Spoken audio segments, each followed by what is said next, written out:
ጥር ዘለው አምልጠዋል ይባላል። አንዳንዶቹ ከጎን የሚገኘው ቡና ገበያ ግቢ ገብተው ዘበኛ ማርከው የወታደር ልብሳቸውን አውልቀው የዘበኛ ልብስ ለብሰው ተሰወሩ ሲሉ፣ ሌሎቹ ደግሞ የለም ከመከላከያ የወጡት በአጥር ሳይሆን በበር ነው፣ የአንድ ሰራተኛ ልብስ ቀይረው ነው እየወጡት እብስ ያሉት ይሏቸዋል።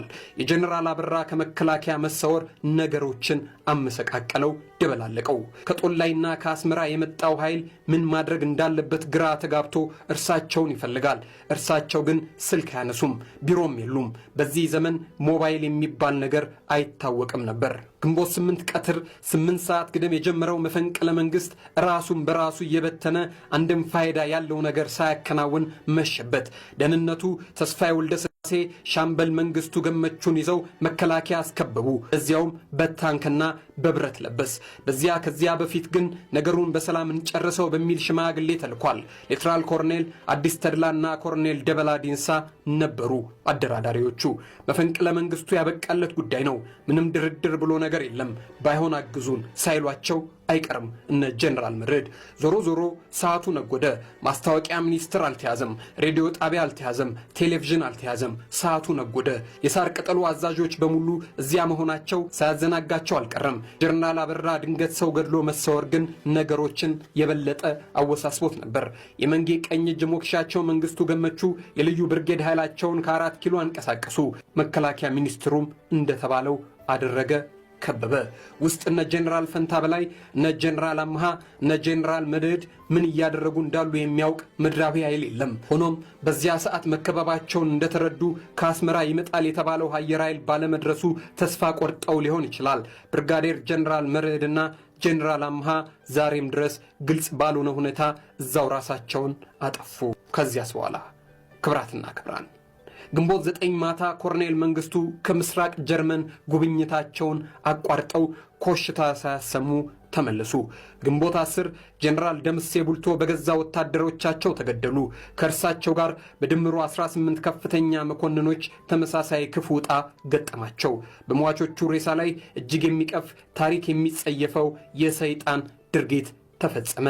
ከ3 ቀን በኋላ ጀነራል ፈንታ በላይ ከተደበቁበት ኮንቴነር ወጡ። ለጥቂት ወራት ማዕከላዊ ለብቻቸው ተነጥለው ታስረው ሳሉ እስከዛሬም ይፋ ባልሆነ ሁኔታ ጠባቂያቸውን ገድለው ሊያመልጡ ሲሉ ተገደሉ ተባለ። በ3ኛው ሳምንት መከላከያ ሚኒስትሩን ገድለው ያመለጡት ጀነራል አበራ ጉለሌ አካባቢ ከተደበቁበት ዘመድ ቤት ተከበቡ። በመስኮት ዘለው ጣሪያ ላይ ወጥተው ሊያመልጡ ሲሉ በአንድ ወጣት ፖሊስ ግንባራቸውን ተመተው ወደቁ። አንዳንድ የሰው መረጃዎች እንደሚገልጹት ከሆነ ጀነራል አበራ አሳልፎ የሰጣቸው ዘመድ ዛሬም ድረስ በጸጸት ይኖራል አሉ። ከሆኑ ወራት በኋላ የአስመራውን አየር ወለድ ጦር አዲስ አበባ ይዘው የመጡት ጀነራል ቆምላቸው በአንዳች ተአምር አምልጠው አሜሪካ ገቡ አሉ። ሲአይኤም እንዳሾለካቸው ይጠረጠራል። ከዓመታት በኋላ ግንቦት 13 1982 መፈንቅለ መንግስቱ ላይ ተሳትፈዋል የተባሉ 12 ጀነራሎች ድንገት ለውሳኔ ተጠሩ። የወታደራዊ ፍርድ ቤት የመሃል ዳኛው ጀነራል አስራት ብሩ በብጣሽ ወረቀት የተጻፈችና ከኮሎኔል መንግስቱ እንደተላከች የምትገመት አንዲት ወረቀት እንባ እየተናነቃቸው አነበቧት ተባለ። በ12ቱ ላይ ሞት ተፈረደ። ፍርደኞቹም እንዲህ እያሉ ይጮሁ ነበር አሉ። ቤተሰቦቻችንን ሳንሰናበት አትግደሉን እባካችሁን። ፈላጭ ቆራጭ አገዛዝ ዕድሜ የለውም። ልጆቻችንን አደራ። ይህንን ባሉ የዛኑ ቀን ምሽት ተረሽነው አለቁ። ከሰይረ መንግስቱ ከመፈንቅለ መንግስቱ ሙከራ ከ2 ዓመት በኋላ ግንቦት 13 ቀን ኮሎኔል መንግስቱ ከሀገር ሸሹ።